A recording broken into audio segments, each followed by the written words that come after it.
One of my children is down for early nap. That's how the day has gone thus far. Like 50%. I know. It's great. Um, I mean, I would like to do early nap. Can you arrange for me to do early nap? I mean, for sure. For sure. He was in my room 5:53 this morning, like poking his little head through the door. And I was like, no, it's not time. We are getting to that time of year though where it's like Well, the birds the start at like 3:30 in the yeah. morning. Yeah. So it's like you could have every sound machine in the world. Doesn't matter. Yeah, the problem is like, not the problem, but like we're outside virtually all day and they get so worn out and then things go sideways like real quick. It's like 0 to 60. Yeah. So sometimes you need to shut them down for an early nap And for someday everyone's they'll sake. look back and they'll be like, why can't I do that nap thing anymore? Oh, I know. You could tell though he was like kind of looking forward to the decompression time because we went out for breakfast this morning and like they've just been a little bit wild all day. And then there's my niece, right, who FaceTimed me this morning at 7:15 to let me know that she put out a glass for moon water for me last night and has it labeled. Adorable. She set her intention this morning and drank some of her own, so she's going to drop that off for me in a little. Nice. I should have done that. I did not. We are in a blue moon month though, so we get two full moons. My God, I can't talk. Full moons. I was doing some research last night actually because I was thinking about another tattoo idea, and both of my kids were born on the 21st of the month. So I wanted to know like what moon phase they were Yeah. in.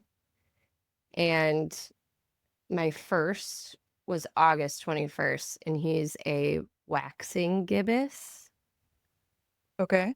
which is almost full, right? He was born on a Tuesday. And my youngest, also born on the 21st on a Tuesday, but a full moon. And one's a Virgo and one's a Libra. Is that right? Yes. Which is also what you and your husband are. Yes. Super interesting. That has nothing to do with the Enneagram. So anybody who's like listening to this, yes, this podcast is actually about the Enneagram, not moon signs. Moon water. Yeah. But occasionally we get off on a rabbit hole.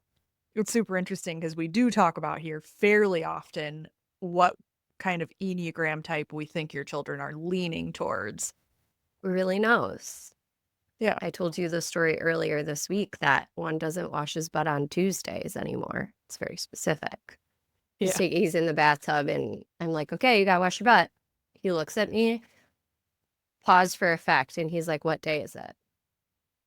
Just like that. Says it like a grown up. And I was like, it's Tuesday. I responded because I thought he was genuinely curious what day it was. He's like, I don't wash my butt on Tuesdays. Cool. Very cool. Okay. Right. Well, on that note, let's just introduce this show really quick. This is Tannah and I's podcast called Enneagram Adventure, where we do, in fact, talk about the Enneagram, but we talk about life and we talk about other stuff we got going on. And we try to put the Enneagram lens, over it, put the things through it, however you would say that. Tannah and I are both IEQ 9 certified coaches with that particular Enneagram tool. If you're curious about Enneagram assessments or Enneagram tools or ways to figure out your Enneagram, please feel free to hit us up. You can DM, you can email, you can visit any of our socials. Maybe you know one of us personally, you could send us a text. Any of those things will work if you're interested in learning more about that. You want to add your usual weekly disclaimer? Disclaimer, the Enneagram goes deeper than your traditional personality assessments that you may be familiar with, like a Myers-Briggs, because it measures your core motivation rather than your behavior. So it goes layers deeper that a traditional assessment is measuring what you're doing, not why you're doing it. The Enneagram measures the why. And I haven't said this in a while, so I'm going to say it before we jump into our topic, because we're going to talk a bunch about relationships today between Enneagram types. But just as a note, we are not looking to put anybody in a box. The Enneagram is not a tool that puts you in a box. In fact, it is a tool that will show you the box you are already in. So it's going to help identify patterns, not only your motivation, but there could be some behavioral patterns that are tied to your motivation, depending on your type and whatnot. It's going to help you identify some of those patterns and develop self-awareness so that you can get out of the box should you want to, which we hope Highly you want to. recommend. Highly recommend getting out of the box. And don't use the tool for an excuse, because Well, this is where it's like we've talked about it briefly. We've brought up astrology before too.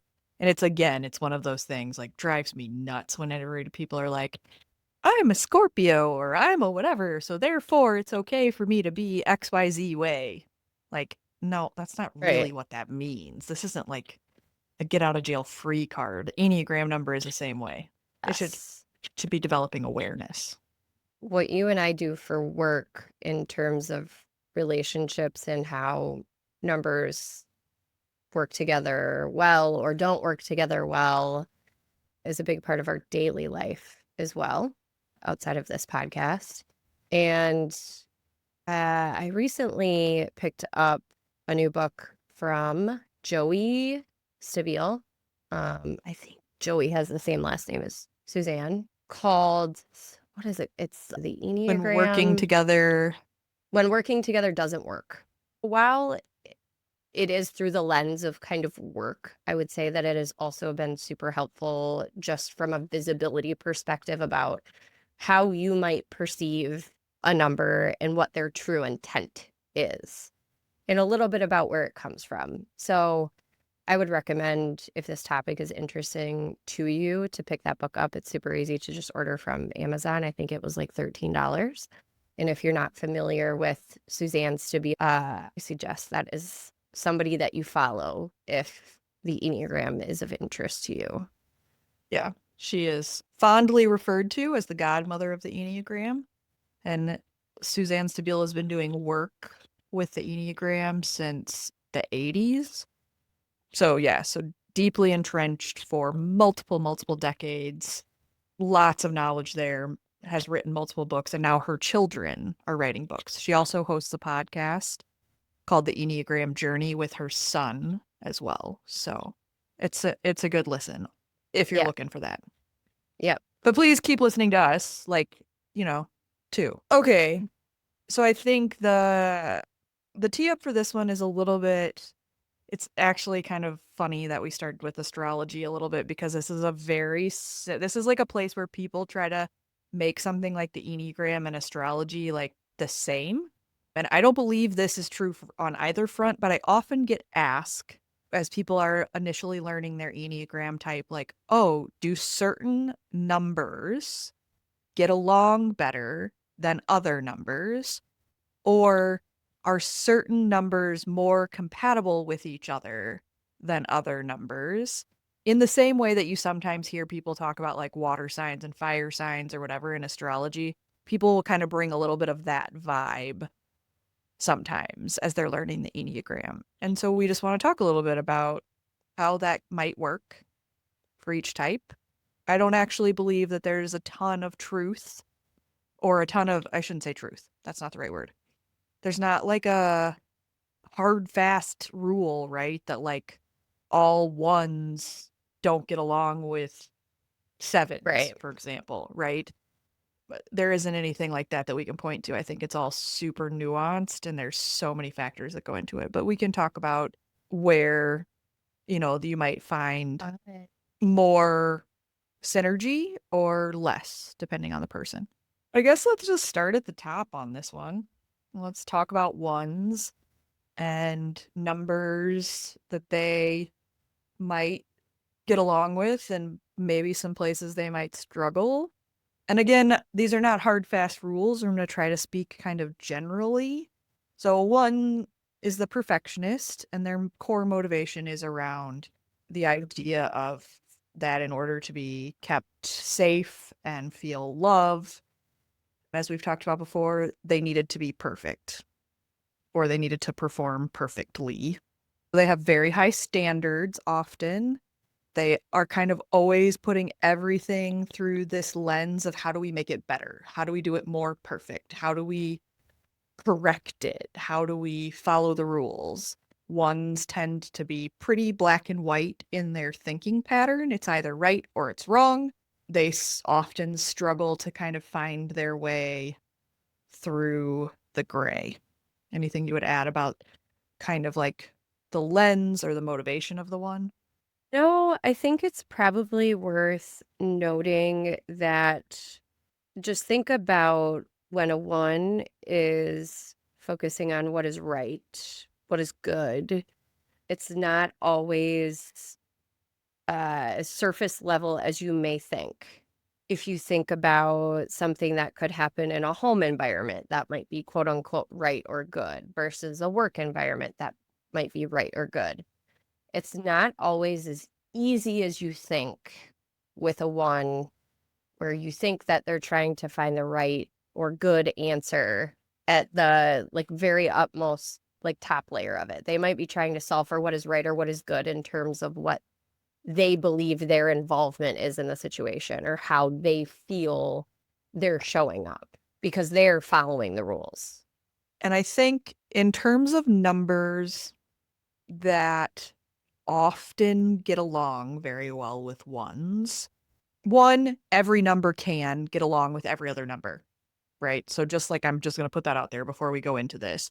There are numbers that are similar in certain ways that make them sort of understand the motivation of the other number a little bit easier.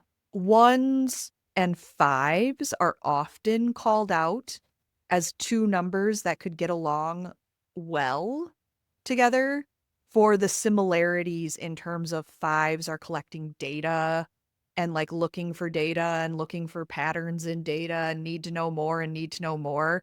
And there's sort of a certain attention to detail that a one can really resonate with, right? Like a one can appreciate that about the five.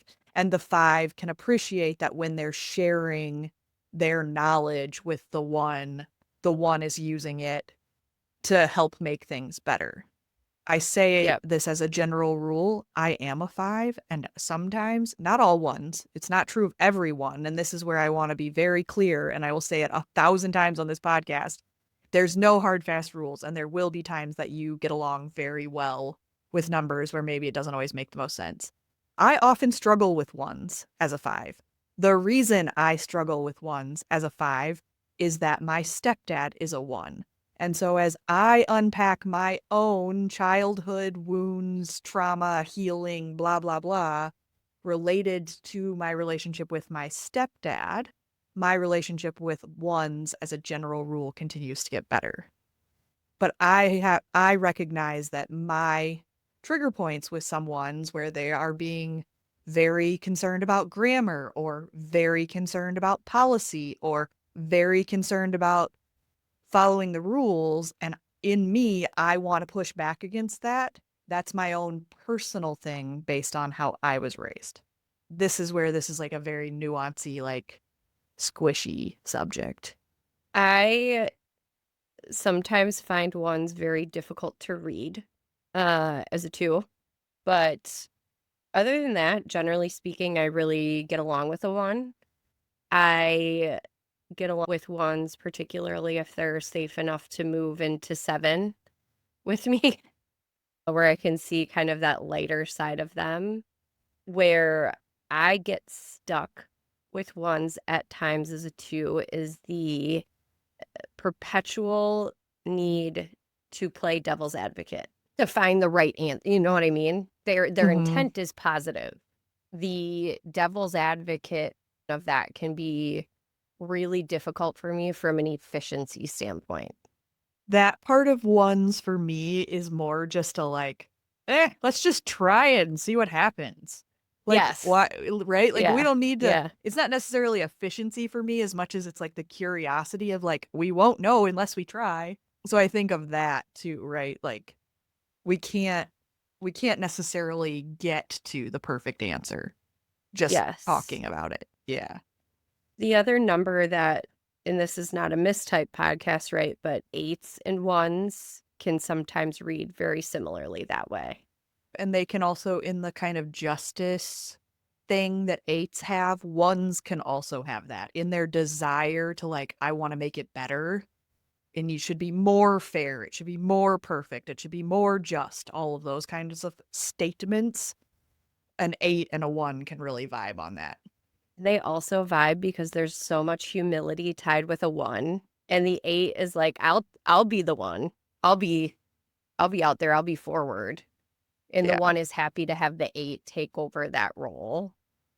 If there are numbers that ones may struggle with, and what's interesting about this, the numbers I'm going to call out are going to be the numbers that ones share lines with.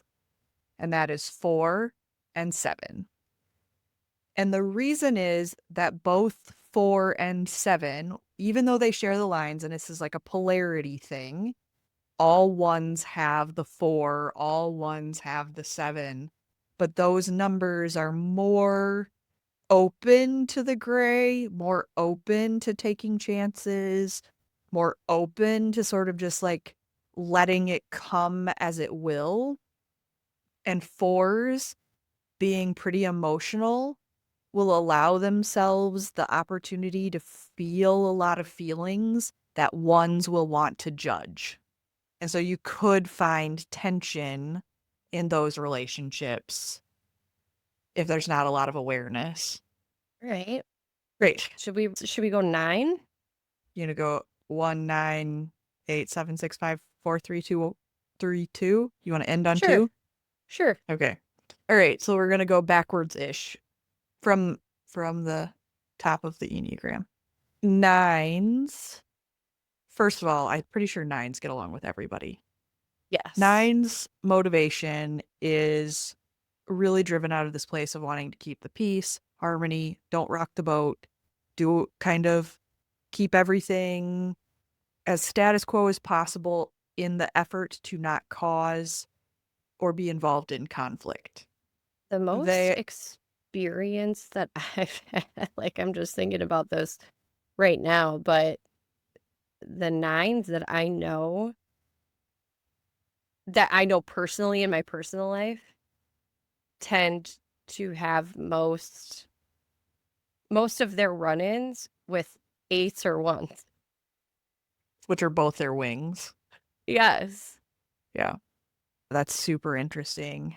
I also think that in their effort to sort of always keep the peace, they will, even if they are like internally angry or internally resentful about another person, they just sort of keep it to themselves and work to avoid creating any drama or conflict related to how they're feeling. They tend to be the number that's like, I'm just gonna like kind of be asleep to this and eventually it'll go away by itself. Mhm. That's kind of their attitude. Like if I just like put it in the corner over there and don't look at it, then the next time I come back and it'll be gone. Yeah. Yeah. Which doesn't actually work that way. But it makes them like everyone loves a nine. The nines get along with everyone Yep. because they're not going to push the envelope most of the time. Now, they hit their breaking point. I mean, I'm married to a nine. We talk about that often, and they do hit their breaking point from time to time. They do. But They do. but I can't think of a single person Aaron doesn't get along with or doesn't see the where they're coming from. It's like a super amazing, wonderful thing and where we should all strive to be a little bit more like nines, right? He can always see where someone else is coming from and kind of be really like, well, maybe they felt this way about it, or have you considered maybe they were thinking this? Yeah. Yeah, my sister does not, she doesn't not get along with anybody. I would tell you the person she's had run-ins with in the past definitely 8 energy. I don't, not confirmed if that person is an 8 or not, but it's that pushing when somebody tries to push their beliefs onto other people, or like this is how you must do something, that's when she gets most like, nah, I don't have to do that anything. Does she say it to them, or does she just kind of behind closed doors be like, I'm not doing that? She will just separate the Yeah. relationship. Like Yeah. she'll just Yeah. I'm not going to do this anymore. That's been my kind of experience with a couple of friends that are nines is when something, it's not necessarily about doing something, but when they've hit a point of discomfort, their answer is to just disappear. So rather than kind of stick it out and see, like, can we make this stronger through this conflict or through this uncomfortable conversation or whatever, they're just like, not worth it to me. Then they leave. And I think for Aaron and I, had we not been like super committed in the relationship, he probably would also have behaved similarly. Um, I do think that's the, if I had advice for nines, because they will get along with everyone most of the time, it would be when it does start to get uncomfortable, how can you give yourself the opportunity to stay a little longer? I was thinking about it. I was going back through some older clips of ours, and there's one where you were talking about how conflict will build a stronger relationship. And so I think about that, right? Like, how can they, when it's uncomfortable and you're like, oh, this one or this 8 or this 7 or whoever it is like driving me nuts, how can you just like stay and not run away from the discomfort? All right, 8s. Eights. Eights might be the number that most people ask about whether or not their number can get along with or not. Just as a refresher on the motivation for eights, it is about being strong, about not being vulnerable.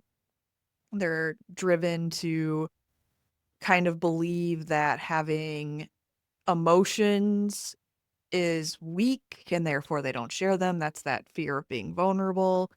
They're driven by things like justice and fairness. Yes, the core motivation for an 8 matters.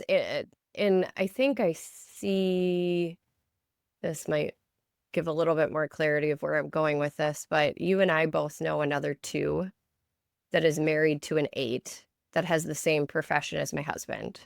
And I've done a little bit of research on this, and 8s can sometimes be drawn to 2s because we take care of that vulnerability that we know is in there without them having to fully go there.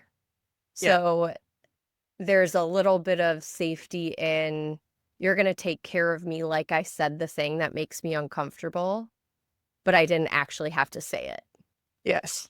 Twos and eights are a super common pairing, at least in my life. I know several married couples, twos and eights. They do share a line. So we've talked about this a few times and we've never actually done it. The kind of Mhm. marriage on the lines podcast that might be worth doing at some Yeah. point. But yeah, lots of twos and eights. Yes. So eights Eights, can be very challenging to kind of break the ice with, though, yeah, because they aren't always overwhelmingly easy to read or understand. At least in my case, some of the eights that I know, I wouldn't say all of them, but some of them read as just very intense. yes, yes. They run. on a scale of 1 to 10 of intensity, 8s are running like 8 to 10 all of the time compared to other numbers. Yeah. There's a lot of intensity. There's a lot of directness. They tend to be really blunt, which often then people like misinterpret. And 2 episodes ago, we had Casey on, who's an 8.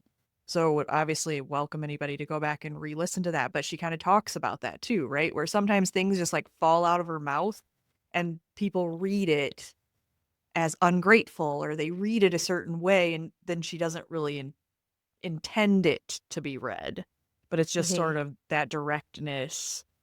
And so other numbers tend to struggle, and to the point of the 9s we were just talking about with, right, if they're trying to keep the peace all the time and not rock the boat, and the 8's like, that's dumb, they're going to be like, well, like, what?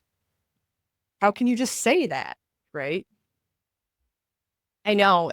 It's kind of crazy. So my sister, 9 sister, and my 8 husband have a great relationship because most of the things that my husband says that are those things that fall out of his mouth, she finds hilarious and like so endearing because she's like, that's just who he is and she can accept it. I don't know what her husband is. I don't know what my brother-in-law is, but sometimes he's like, dude, you can't just say that. Like, Your husband's like, yeah, I can. What are you I talking just about? did. Right? Like, that's it. He's like, why? Yeah. And my brother-in-law will just sit there and like shake his head. But there are, and I have said this on other podcasts before, I sometimes hide my 8 husband because I am fearful that he is going to offend someone. And I need to give him more credit than that. He's got a little bit more social awareness than that. But like, Well, not just him, but uh, also the people that you're hiding him from. Like maybe they'd find him hilarious, like your sister. I know, right? But like, oh my God, we went to breakfast with another couple and their kids this morning. And what did she say? I'd be fascinated to know what her Enneagram is. But she says at one point, oh my God, I forget what we were talking about, but she kind of made this gesture of like, I was like, I said it and I was trying to feel out like, oh, are you those people? You know, like, do you do that thing? Yeah. And I'm like, oh God, no, like it's fine. And so you're to kind of reference that kind of dance of like, I'm not gonna like completely go there because I don't know if this would Right. offend somebody. He would just go there and go beyond there and back again. The 8 energy is a little like take me as I am, or like I don't give a shit, right? Like Mm-hmm. And loyalty is super big for 8s because they want to see who's going to stick by them for who they are. that's the testing a relationship. There are other numbers that also test relationships as part of their kind of trying to figure things out in the world. 4s test relationships, and 6s test relationships also, besides 8s. 8s is Yeah. like are you going to stick by me through my intensity, through my directness, through my bluntness? It's a little bit, can you Yeah. handle me? Yeah. Yeah. Or am I too much for you? 8s are on the scale of often being called too much. I've seen 8s get along really well with 7s though, too. Well, because a Because 7 can like bring it. Yeah. yes, yes, 7 can be a little bit like 9 that way, where they're like, oh, I can see the bright side of most things, like unless it Yeah. gets personal, which is fair for anyone, Yes. to be honest. Well, let's move to 7s quick, because Yeah. I think we'll touch back on 8 as we talk about how other numbers interact. 7s, I see a little bit like 9. They're kind of down for anything, right? Hmm. Can get along with a wide variety of people, never take themselves too seriously. And so that's Hmm. another thing that makes them endearing often to other people. What can be a challenge for 7s? We talked about how 1s and 7s there could be a challenge. What what other numbers, particularly numbers like 1, like 6, like 5 at times, maybe even a little bit 2, is that 7 can be like fly by the seat of their pants, like not make any real plans, like don't ever get nailed down, wait to the last minute to decide something. And other numbers, particularly the ones I just mentioned, who tend to be a little bit more planners, can be like, oh my gosh, you're driving me nuts. Like, would you just commit?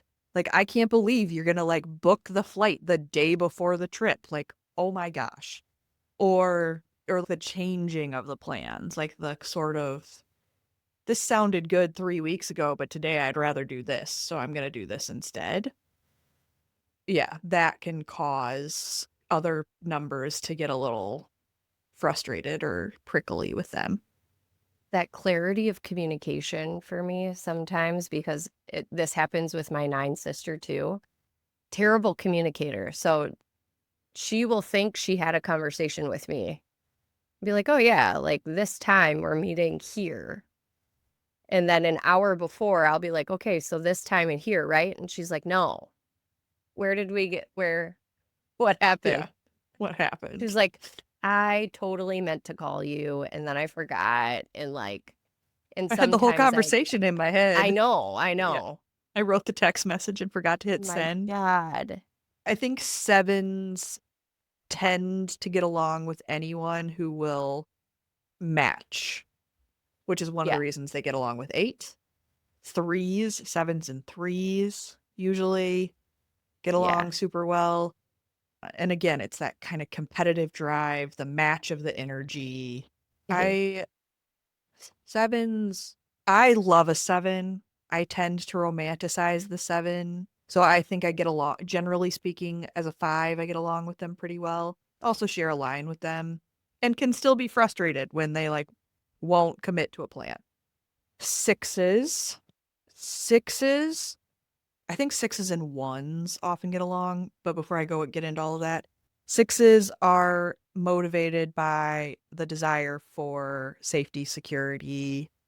They kind of see the world through this lens of that it's scary and therefore they must be prepared and ready for anything to happen at all times. And what I was just saying about sixes and ones getting along is they both do the devil's advocate thing. That's a that's a thing. Sixes, they're always a little skeptical. They're always kind of playing out the scenario. What about this? What about this? What about this? Often that one and six, that similar energy really, you know, works well together. If it's low side of 6, I've seen 7s struggle Mm-hmm. sometimes. I just had a conversation about this last week.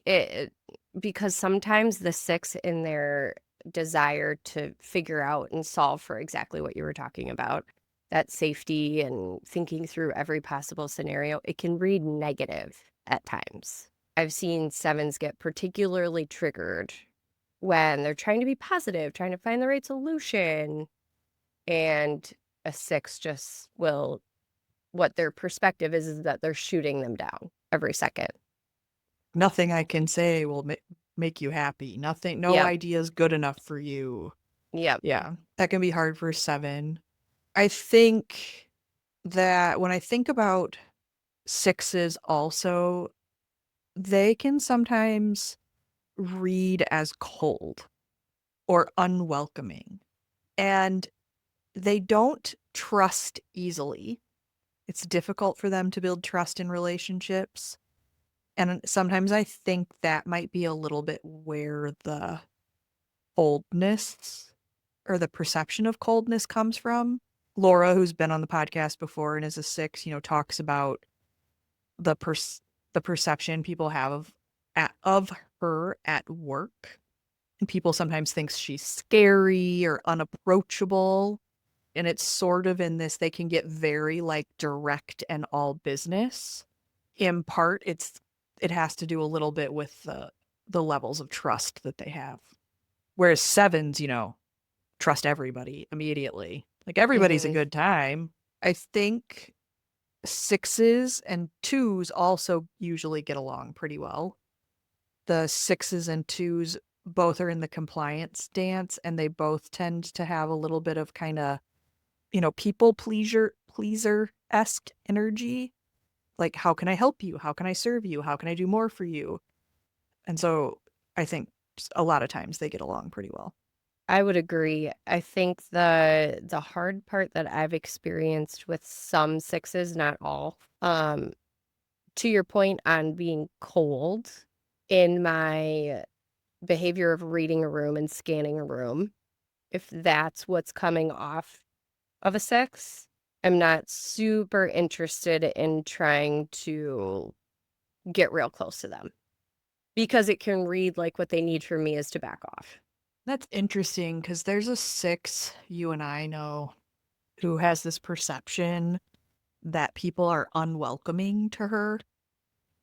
Interesting. And she does read a lot of times like very cold. Yeah, And that I often wonder if what this sort of mask or whatever that she's holding up of the coldness, mhm. if what she really needs is somebody to just be like, bust right through that and be like, you're just going to let me right in there. I'm just going to force my way through. And as I force my way through, like, then we'll decide. So 5s, I'm a 5. We'll try to go through 5 pretty quick. 5's motivation is to be capable and competent. There's a desire for independence and not to be a burden to anyone else or to need anyone else. That's the independence part of it, right? Is I can do it myself. I can do it myself. I don't need anyone. I will figure this out. And there's like the motivation for that. 5s, I mentioned my personal struggle with 1 at the beginning. I personally tend to get along very well with 2s.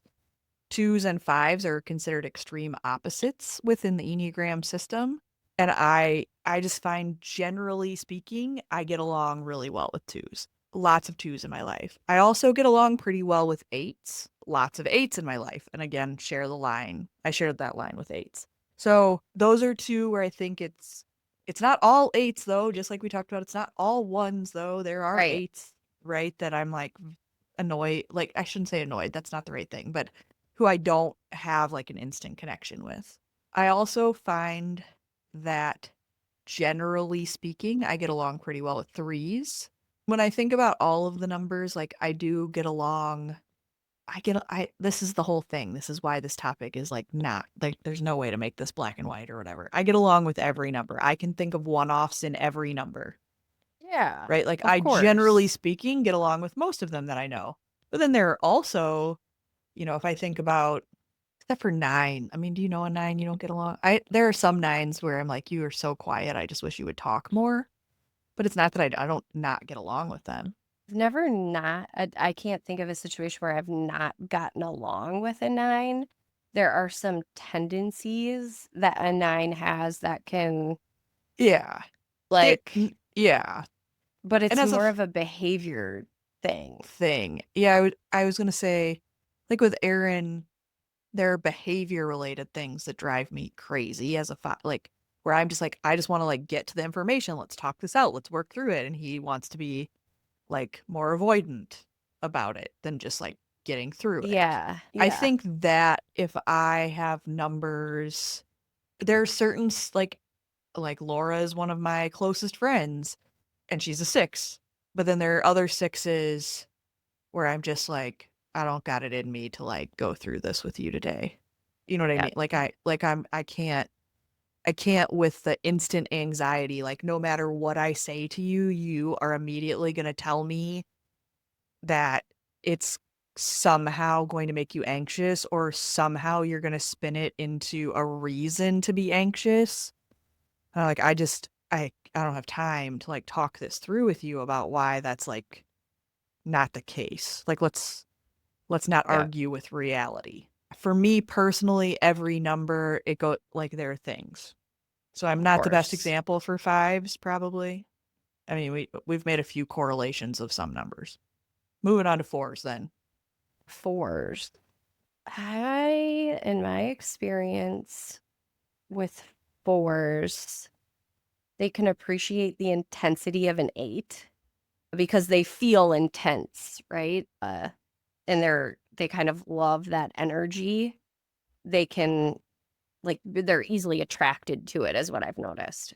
There is, I can't remember the combination, but there is a mistype with fours and Mm-hmm. eights that can sometimes happen based on that intensity. And I can't remember which subtype it is off the top of my head right now. I think it's the social four, actually, that sometimes will type Mm-hmm. as an eight, mistype as an eight.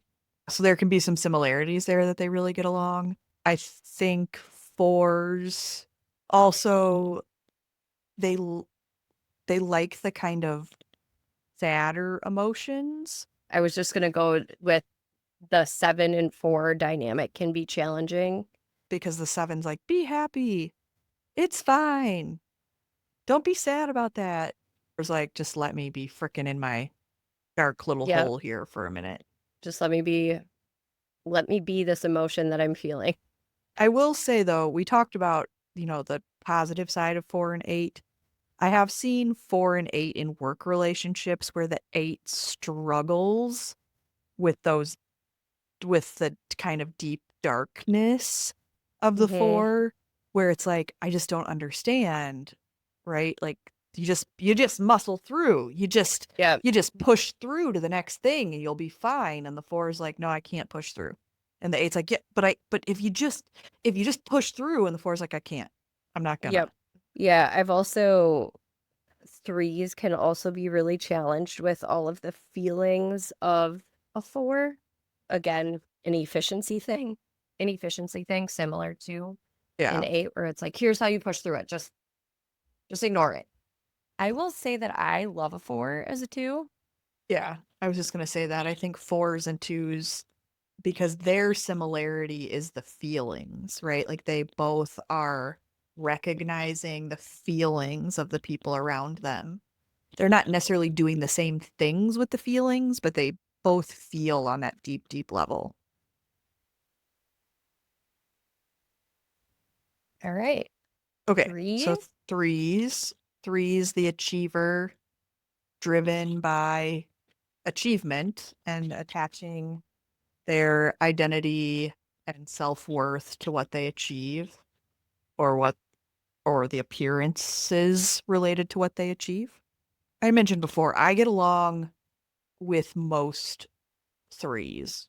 There, and that's not to say there aren't threes in my life who challenge me in some way. I think any, I should have said this before in the nuance, any number who is like working on themselves, any person that's like doing the work on themselves, you can tell the difference, right? Versus a number when they're showing up really unhealthy in their number. And that's where threes can be super challenging for me, is when they're showing up kind of, they're not working on themselves, they don't have interest in working on themselves. This is how they are, and they're just going to win at all costs, and why doesn't anybody care about winning as much as they do? And that kind of unhealthy side of three, that's when as a five I find it more triggering, or more like I'm not interested in building a relationship with this person.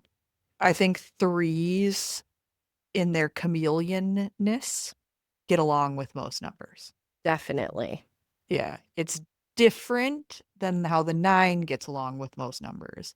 The three can kind of figure out how to be whatever the people around them need them to be. It's different between a 9 and a 3 because they're abandoning themselves in a different way in those moments. Yes.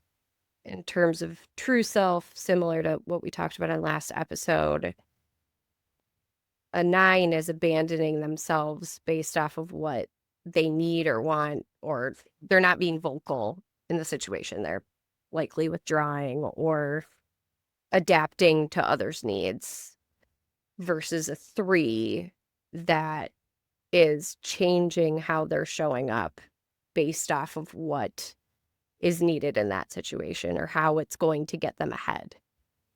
Yeah. Yes. And they will chameleon if they believe it will make them more successful in some way. Really good pairings with threes, though, that I've seen work really well. I also have seen like some 3-5 relationships that are like, really, I have a three that I'm super close to that's like an amazing relationship. And there's a three you and I know who jokes about that he collects fives. Yeah. So that seems to work really well.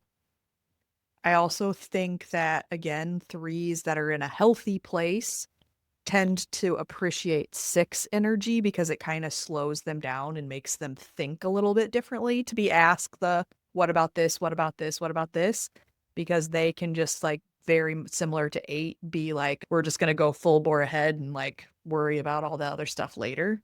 I love I, threes, yeah, mostly. Like, yeah, there are unhealthy three behaviors that I can get triggered by, but some of it is stuff that, I've done work in trying to understand that I did those things or do those things. So it's triggering because it's like holding up a mirror. yeah. Yeah, the mirror thing, man, that's usually where most of the triggers are. It's like the mirror and then the reminding you of a parent or a caregiver or something thing, Yep. right? Yep. All right, well, we made it to two. We're gonna make it through all the numbers, but we Oh gotta my do God. twos. Yay. Good for Yeah. us. First time for everything. Twos, I think I've joked on here, and if not, I've certainly said it to you. I collect fives and eights in my life.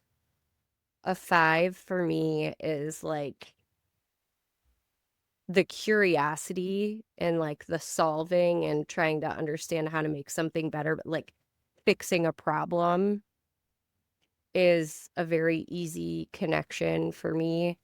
It's also where I feel safest to verbally process because a five is like taking in all the information instead of reacting to any one thing I'm saying.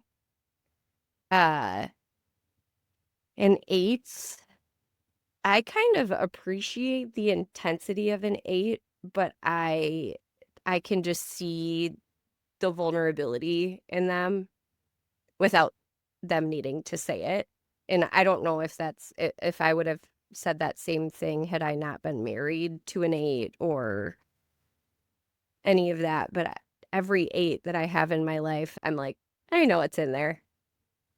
Sometimes they've said it to me, but I'm like, come on, come on. So those are probably the numbers that I have most of in my life that I have confirmed I know, like that are fives and eights. Seven behaviors I can get a little bit triggered by that are just constant levity I struggle with, where there are moments where we just need to name the thing that's in the room so then we can address it. And a seven's unwillingness to see what those things are can sometimes be very triggering for me. And I've seen that with a few different sevens that I've known. I would say sometimes, and this is more behavior based, I've noticed, but if a six is in a bad spot and they're being like negative in a really open and what I would perceive to be like inappropriate timing, I get a little triggered by, where it's kind of like this, okay, you're saying these things because you're trying to get a bunch of other people for them to think that same way as you, and I'm bothered by that. I have a lot of close I still have close sixes in my life. Like one of my best friends is a six. Yeah, six, fives, eights. Other twos I generally relate to very well. I've I struggle a little bit with twos who are like low side behaviors at times. Again, maybe the mirror theory or something like that. Ones I generally get along pretty well with, and I understand they're just hard to read sometimes, but I do kind of like force myself upon. There's a one that you and I know that I think I've said this before on here, but if I can't read him, I just tell him. Like I'm having a really hard time reading you right now. Could you just tell me what you're thinking? What you're thinking? Yeah. Yeah. Quit keeping secrets. Like you're looking at me in a way that is so blank that I'm like, I have no idea. Do you love this? Do you hate it? Do you hate me? I don't know. But Yeah. one thing I will say about an 8 is, well, I guess this goes for 5 too. I am super interested in if I know there's a problem, I want to solve it in the moment, right in that moment. And if there's any withdrawing that's needed to be able to process before that can happen, that's very triggering for me. Interesting. You made an interesting point that we should maybe make about all numbers, because you talked about that you generally get along pretty well with other twos. Mhm. And I just think maybe this is like the closing thoughts that we have before we wrap this one out. But I did want to say that kind of relationship where two numbers are the same, where two people are the same number, it can work a couple, like two ways, really, right? Where you just like really get each other and you just like really get along and like you think so similarly, you see the world so similarly that you just like, it's like all vibes, all flow, all great all the time. But then the flip side to your point is the mirror side, Mhm. is the that this person could trigger you. You could find yourself butting heads with this person. You could find that the number that's the same, this person who's the same number as you, that like you're constantly just feel like, oh my God, I'm just running into a wall. How come they don't understand? And they sort of use all of like your, this is where it's the mirror. It's like if they're using all of your things against you, right? And like you're like, oh, I know exactly what you're doing, and it's so annoying. The Um, taste of your own medicine can be yeah, real hard to swallow. yes, It's yeah. Like don't stop. I don't need you to five me right now. Like I can five me. yes. Yeah. Yes. So I think that like it's just to acknowledge that like both of those kind of things can exist in relationships where it's same number. Yeah. All right. Well, this was We fun. This was fun. Lovely good one about relationships. I don't know where we're going Um, next. Who knows? yeah, who knows? We probably won't know until No. 5 minutes before. But if you made it this far, thank you for listening. And if you have any numbers that you feel like you get along really well with or don't, let us know in the comments or DMs, or if you have a question, hit us up. But it's always good to hear from you guys for what your experiences are within your own numbers. So, Yep. Yep. Please like, subscribe, leave a review, leave comments, engage with us. All the things Tannah just said. I've been learning so much about different platform algorithms, and we share on, we have a TikTok, a YouTube, an Instagram, a Pinterest now, and Substack. So if you like the reading version of a podcast, Substack might be the preferred platform. But anyway, if you make it this far, which tradition like 10% of listeners will make it this far, so 10% of you will hear this. Please, please, please, please engage with us on those platforms. The way that these algorithms work these days is that if you're a follower, they first will show you our content, at least on Instagram. And if you don't interact with it, they won't show it to any more people. So we need like all of our followers to like engage with us to help us continue to grow and to make the algorithm, push out our stuff so that more people can see it. So this is my humble plea for you to please help us. please. Awesome. Thanks, Holly. Yeah, I'll talk to you later, Tannah. Bye.